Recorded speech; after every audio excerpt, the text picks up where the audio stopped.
Okay. Now it's serious. Okay, great. Okay, well, Robert's phone, nice to have you here. Yes, nice to be here. And well, yeah, welcome to the News Agents to Resonance FM. And I asked you on because I tell your reputation precedes you as a crackingly brilliant mandolin player. And as a person who's very interested in the mandolin, spent some time with this particular instrument, and I'm really, yeah, I have a new one or a new old one, and this is. What do you, Oops. what did you get? I got a new old one. Actually, I've got it somewhere. I shall see if I can find it in a minute. I got an old, it's like a Neapolitan one, but it's got a flat back. Okay, I've seen those. Yes, those are fairly rare around these parts. Yeah, and it has no strings on at the moment because really it's being glued because it's just come away just a tiny bit. So gluing it and sticking it. I was looking for I have a old tater bug or Neapolitan, as they're called, around the house somewhere. I thought, but I didn't find it in time to. It's around here somewhere, but I didn't find it in time for this. But I've got a 1920s, about around a 1920 Gibson A4, and I've got my Jim Triggs mandolin with me in case I need to play something for a demonstration. I hope you will. I hope you will. I think we should probably start off by explaining, because there's two different main, I guess, two main different types of mandolin that can be a bit confusing for people when they are a bit junior like me and they're trying to get a handle on what is this instrument. And maybe we could begin by a bit general overview of the mandolin in popular music. All righty. Would you want to start, or do you want me to? Well, you could, yeah, because I think you should start as the designated, more, used to. You're in control of the mandolin. Well, okay. Well, the mandolin originally is associated with Italy and classical music, and it's tuned like a violin, so it's very adaptable to violin music. It's basically played the same, but I look at it as a combination of a guitar and a violin, or a fiddle, as some people call them, and because it has frets and is picked with a pick like a guitar, but it is tuned like a violin. You can play violin or fiddle music on it. So I look at it as a combination of the two techniques. And that made it pretty accessible for old time music, which is fiddle tunes mainly, and vocals also, but fiddle tunes are associated with old time music. And you could carry them around, and they were cheap to buy back in the olden days. And I'm talking late 1800s, early 1900s, were when old time music really came about in a big way, at least in our country over here in the States. So Orville Gibson, he kind of revolutionized the mandolin by he kept the oval sound hole at first, like the round back mandolins. The Neapolitan mandolins, the original ones from Italy, had round backs made of many strips of wood glued together, and they were a bit fragile. And Orville Gibson came up with a design that was carved like a violin and had sides like a violin, and the top was graduated like a violin. And the top isn't flat; it's carved into a parabolic shape, as is the back, which helps the mandolin project like say a violin. Then in the 1920s, they became very popular. In the early 1900s over here, there were mandolin orchestras, and the Gibson Company promoted mandolin orchestras and mandolin music, and they became quite popular back in the in the early 1900s on through the 20s into the 30s even. But the Depression kind of hurt that a whole lot because people couldn't afford a nice mandolin as readily. So yeah, the mandolin that Orville Gibson, changed the shape of the mandolin, and then Gibson hired an acoustical engineer named Lloyd Lohr, who in the early 20s developed a mandolin with F holes, which is also a violin. He really got into the Stradivarius, bringing the Stradivarius projection to the mandolin. And they started making them with a longer neck and with F holes, made them easier to play and easier to reach to the high notes and play a full range of music on it. And the projection was much better as far as the volume. You could play them in a concert hall and reach the back rows with the new improved Gibson mandolin by Lloyd Lohr. And interestingly, that's the mandolin that Bill Monroe purchased and kind of forged the bluegrass sound with, was a Lloyd Lohr Gibson. And that's the style that style of mandolin that most bluegrassers use, and they really sound good. They're really quite fancy looking with the often they have the little tail that pops out the top. That's like and I wonder whether that's like a scroll. Oh yeah, Yes. that scroll, whether it's a scroll of a violin. I wondered whether that's an echo Like of the that. peghead of a violin, that's what that's based on. It's carved the same. And if you looked at a violin peghead sideways, you would see a scroll on that, just like that. And then you notice these holes are F holes like a violin. Yeah. The curvature to the top and to the back that really makes it's really carved in a way to make the mandolin really project and have a good tone. Yeah, that's amazing. And I see the extra little scroll again on the head as just an extra bit of detailing. Yeah. When I was a kid, I always heard the bluegrassers say you want one of those mandolins with all the curly cues on it. So very fancy and nice. My mandolin is based on the Lloyd Lohr. It's made by Jim Triggs, who's a very fine luthier in Kansas. So anyway. So it's a beautiful one. Well done, Jim Triggs. Another fine instrument for playing. And I think it's great to see people taking up these older instruments and playing them, because like yourself, we were talking before the show, how wonderful it is to have players in this world and have people using their fingers and using their the sound of the fingers on the strings or the plectrum. Actually, let's talk about that. I guess you'll be using a plectrum, because mostly I've seen people play mandolin. They nearly always use a plectrum for the fine picking. That's just about the only way you can play one and really project the volume. I mean, if I use my fingers, you can barely hear it, but if I use a plectrum, big difference.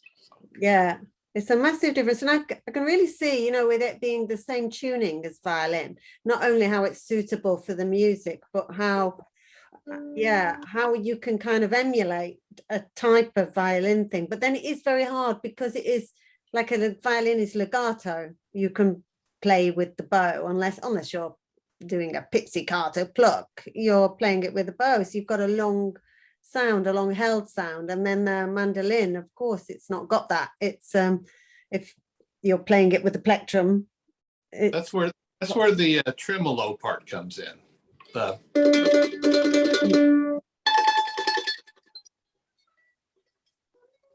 Yep, that's right. Yeah. And there reminds me of other folk music instruments around the world that have taken the same journey with that repeated stroke, that reiteration, to make things sound more like a voice, I guess. Right. Yeah. And then a lot of tunes just mainly have the the fiddle tuney, doodle doo type notes like.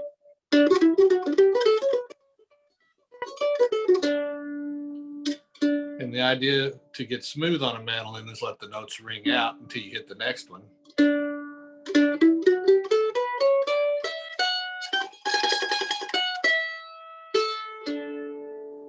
Well, anyway.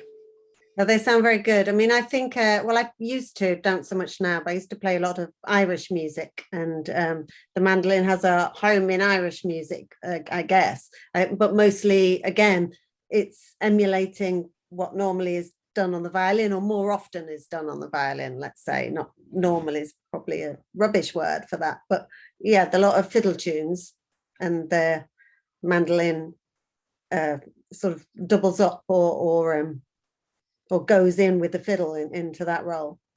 Sometimes I like to joke around on stage and say, when I'm introducing a song, I might say, this song is normally played on the violin or the fiddle, and it's abnormally played on the mandolin. My little joke. It's a good one. And I also heard that people, it had got a flat back so people could put it on the table in pub sessions. That helps. That helps. You got to, every once in a while, when you're in a pub, you got to take a little break every once in a while and do what people do in pubs and lift a pint, right? Yeah, lift a pint, have a little chat. You know, you can do music the whole night, but it's nice to, catch up with people.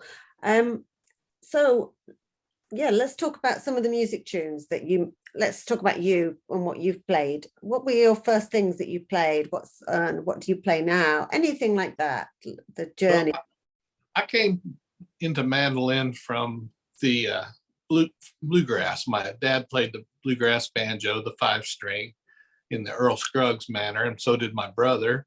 And also guitars and dobros were around the house, and mandolins. By the time I was 11, I got the bug when I went to my first bluegrass festival. I got the bluegrass bug. I said, I can do that. I saw some other kids playing mandolins. I thought, that's for me. So my dad bought me a little cheap mandolin that was cracked for $16 just to see if I could play. He had a good mandolin there at the house. Martin mandolin was very nice.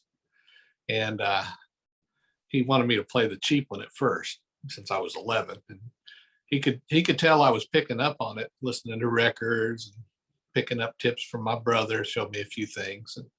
And so I got to put that mandolin down pretty soon, the cheapie, and play the nice Martin mandolin, which had F holes and was a nice mandolin, really beautiful. And before long, I got with a banjo player and a guitar player and a bass player and some other kids, and we started a band. And the banjo player was very advanced compared to me just starting out. So that gave me a level to work towards, to keep up with him and the rest of the guys. We worked out our vocals, and before long we were playing the festival circuit on a local level around Oklahoma and Kansas and Texas and Missouri, Arkansas. And it was a great way to learn. And I could play a little bit of a tune for you if you like. This is the oldest, since we're talking about old timey music, which, Bill Monroe based bluegrass on old time music along with gospel and blues influences. But a lot of the Scottish and Irish music came into bluegrass, that sound and that style. And this song is about 200 years old, I understand. And it's called Soldier's Joy. Whenever I do a mandolin workshop, I always start out with this song, and all the mandolin players play it. So it's called Soldier's Joy.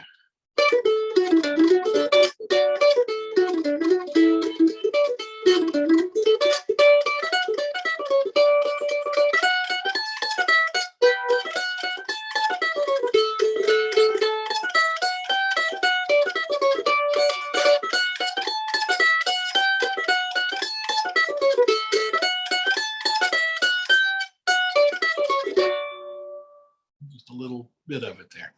Yeah, it's lovely. It sounds a little bit Scottish to me with Oh yeah, Yeah, That's and a definitely. bit straighter than the Irish jig, sort of Yeah, little.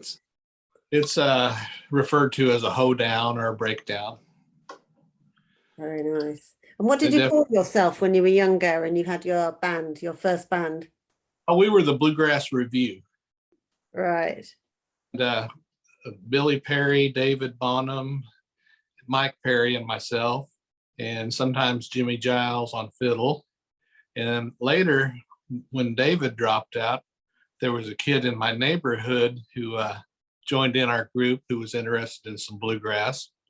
He was actually a rock and roller at the time, and he had gotten interested in bluegrass, and his name is Vince Gill. I don't know if you've heard of Vince. He's No, but no. quite the country. Second. He's won 18 Grammys now.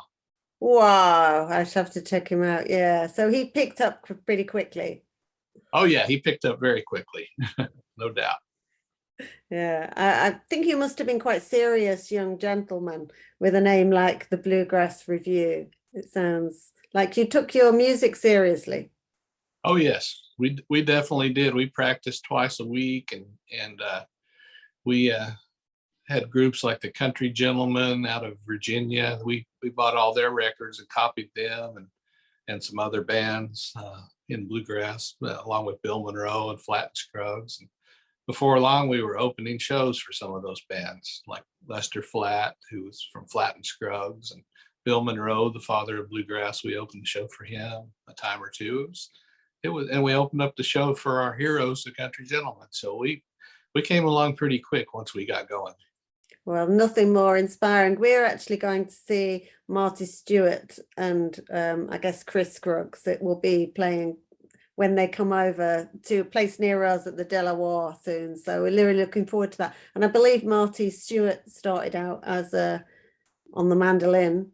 Yes, he was with Lester in the Nashville Grass.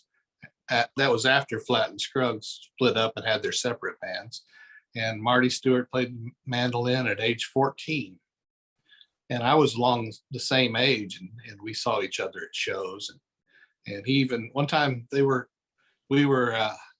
opening the show for Lester Flatt and his band, and I broke a string and I went backstage to tune it.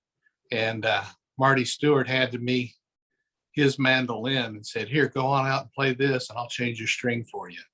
So I played his mandolin for a song, and he was just a young kid, and it was so nice of him. And he's always been really nice. You'll enjoy the show. He's very, very talented, and also Chris Scruggs is superbly talented. They're both just great. You'll enjoy that show a lot. Yeah, I mean Marty with his life and his kind of generosity and his long-term enthusiasm. They're both just lifelong kind of like such wealth of knowledge as well. Like Marty's such wealth of experience, but Chris Scruggs has made himself into such a historian and yeah, with such a lot of knowledge of how things have been played at different times of instruments. I have been watching some of him and just being so bowled over by Oh, everything that he knows. he's immersed in the history of country music, and Marty with bluegrass and country music both. And Marty is a great collector of instruments and memorabilia from famous artists, and he's also a photographer, has a nice book out of his photography.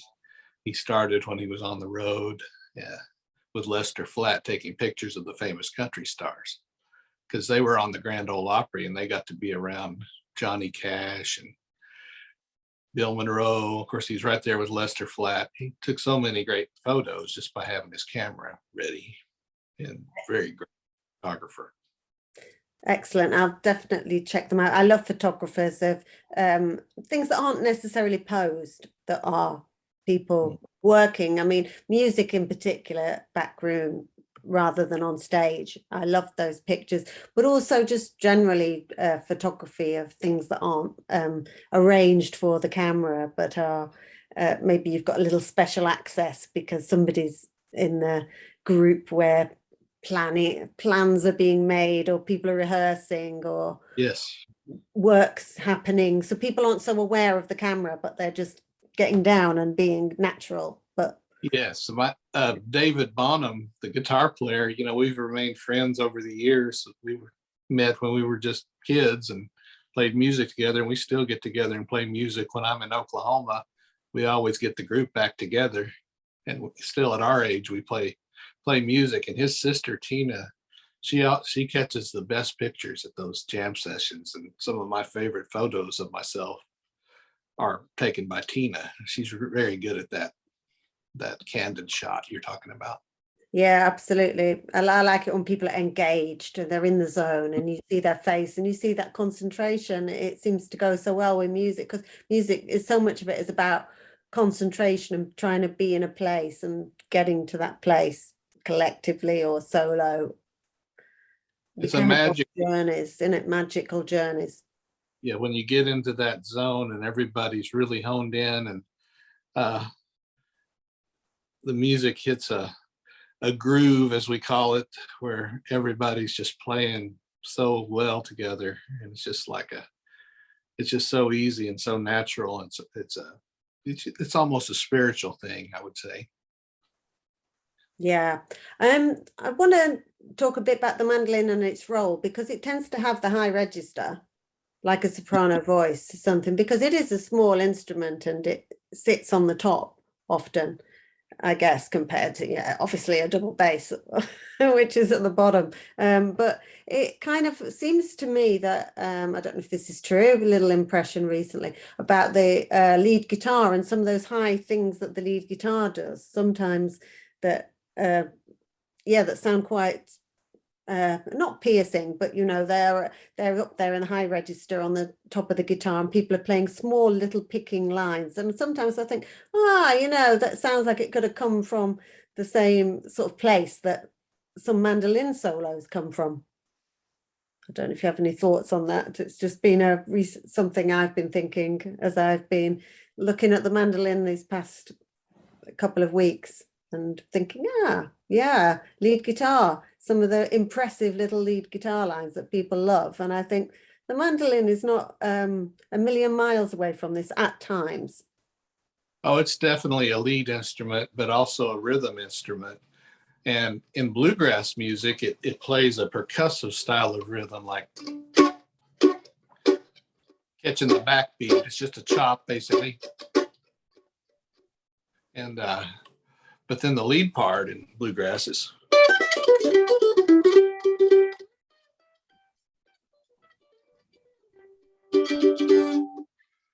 and so anyway, it's a very versatile instrument, and then it can play nice little fills and stuff behind a vocal, even on a waltz.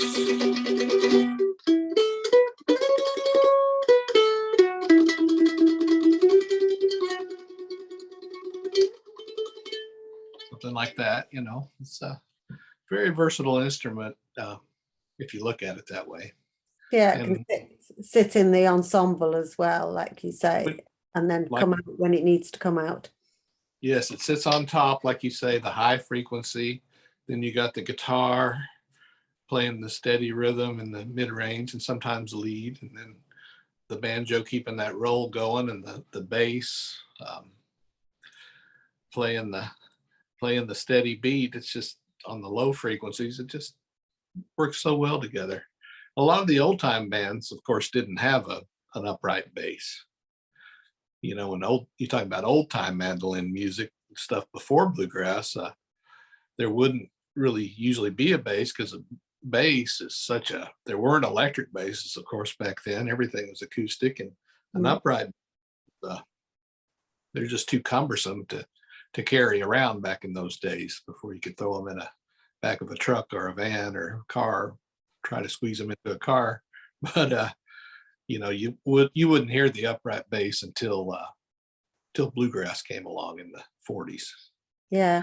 I mean, I know some people talk about the T-chest or the DIY bass, like for jug bands and the wash tub, but I don't really know how common it was for people to use that, for instance, in the States or for the kind of folk bluegrass old time music we're talking about. I think it was a novelty here to ever see one. And I suppose some people would use a jug. Uh, I don't know if you've heard of jug bands, but a lot of times they'd have a big jug and then just kind of, like you make a sound on a Coke bottle, you can make that same sound with your mouth in a jug and kind of keep the beat that way of a bass. I Yeah. never had that. It's possible to do. Yeah. Let me ask about dance music and the mandolin. In your experience, any thoughts on that? Yeah, you were talking about hoedown. I think of a dance when I think of that, country music. Well, normally when I have played lead mandolin and played hoedowns for dancers before, when somebody wanted to dance a jig, either a group of people or just one person doing what we call a clog dance or a buck dance. And it's very fun when people do that, and it's fun to play for them because there's a different kind of interaction than what we're normally used to as musicians. We normally interact with each other as musicians. When there's a dancer dancing, they keep time with us, and it's a different type of interaction. And normally when I've had dancers dancing to music we were playing, there was a fiddle in the band, and the fiddle would carry the tune. Sometimes we would all take breaks, solos. We call them breaks or solos in bluegrass, and we would take our turn playing the melody. But usually the fiddle would at least start and end it, if not play the whole song. And sometimes the mandolin would just be playing that backbeat rhythm, to help propel the music and keep the beat along with the bass and guitar. And it's fun. It's fun to play with dancers. I haven't got to do it. I'm more of been in bands that just perform and don't really play for dances that much, but I've done some of that, and it's always fun. Yeah. Would you play another solo piece? Maybe Okay. that also could, I don't know, gets used to the sound of the solo mandolin. Okay. Here's a little song. A lot of the early old time music kind of came from ragtime, and you can hear a little bit of that along with the Irish influence. And this song is known as Liberty, but it went by a lot of other names before that. But interestingly, I was reading up on it, and Bob Wills and the Texas Playboys apparently had the first recorded version of this. And then the great fiddler Tommy Jackson, pretty soon after that, in the 40s and 50s, they recorded this, but it had been around a long time under various names, some of them pretty colorful. I won't even mention since we're on the air. Some of those old tunes have a lot of different names. This is called Liberty.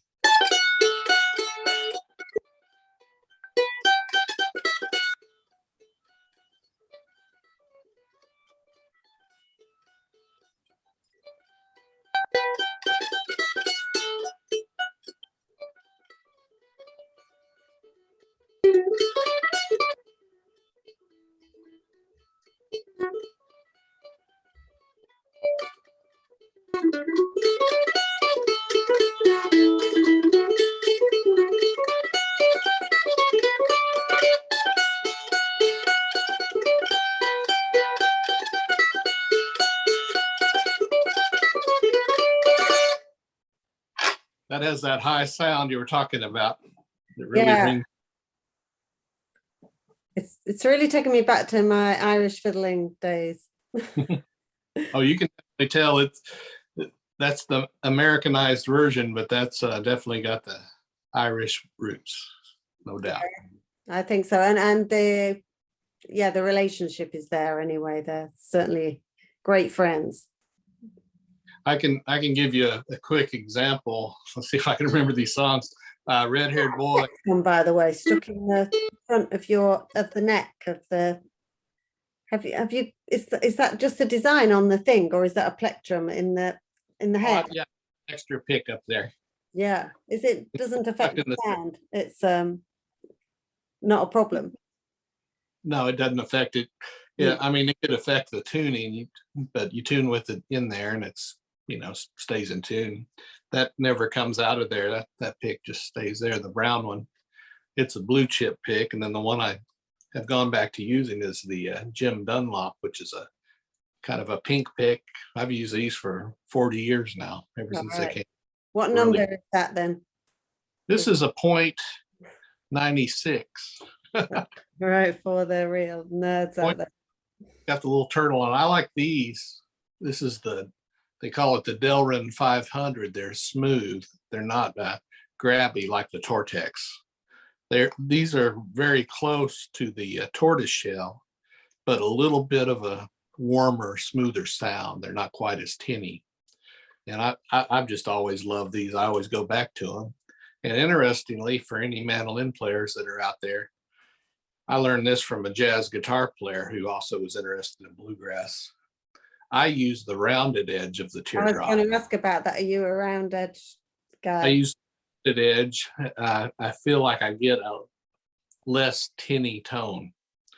Mandolin's bright enough in my mind without making it extra tinny. If you use the point, you get more brightness. If you use the rounded edge, you get a smoother sound, a little warmer, a little nicer tone, I think. So I've always used the rounded edge ever since then and use these picks. And if it ain't broke, don't fix it, they say. Yeah. So anyway, I was going to tell you though, here's an example of two songs. First is, I'll try to play a little bit of it if I can remember it. I haven't played it in years. It's an Irish tune called Red Haired Boy. And the second song is Bill Monroe's song, Salt Creek, which is a bluegrass fiddle tune or mandolin tune. And maybe you'll hear a similarity.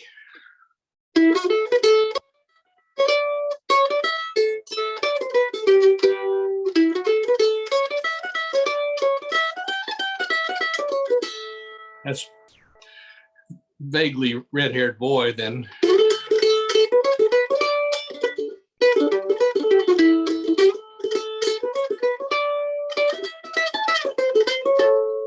And that's Salt Creek. You can definitely tell there's a similarity there. Yeah, but with a little bit of the blues note put in for the Oh yeah, character. Yeah, the little bit of bend, which is lovely. mm-hmm. So that's a little example of the difference between bluegrass and how it's related to the Irish and Scots music. Like I said earlier, with some Bill Monroe used to say with some blues and Pentecost put in from the church. So there's gospel and blues and Scotch Irish put in there, and it's just beautiful blend of music, the bluegrass that really caught my ear and still does. I listen to all sorts of music now. I've even recorded some jazz mandolin, but those kind of old songs, I always come back to them because that's just in my blood. It was just raised around it. And, in the 70s, when I was a teenager, the bluegrass festivals were, in the US were just really hot. Hot literally because they were in the summertime, but the music was just really catching on with all sorts of people. So, there would be out in Oklahoma where I lived, out in the boondocks, there was a festival. There were 20,000 people there, which was an amazing crowd for back in those days. Everybody would just come, get together, listen to the professional bands, then go back to their campers or camping tents and have jam sessions. And there were people that would meet there every year at Hugo, Oklahoma, at that big festival. And from Louisiana, Texas, even California, and up on the East Coast, people would come for thousands of miles just to get together and pick. And the same people would pick together every year from across the country. It was just a wonderful thing. And there's a lot of festivals like that. And 70s were just really great for just a coming together of the bluegrass music, and the musicians, and friendships were made that have lasted. I've met people in the 70s that are still good friends of mine.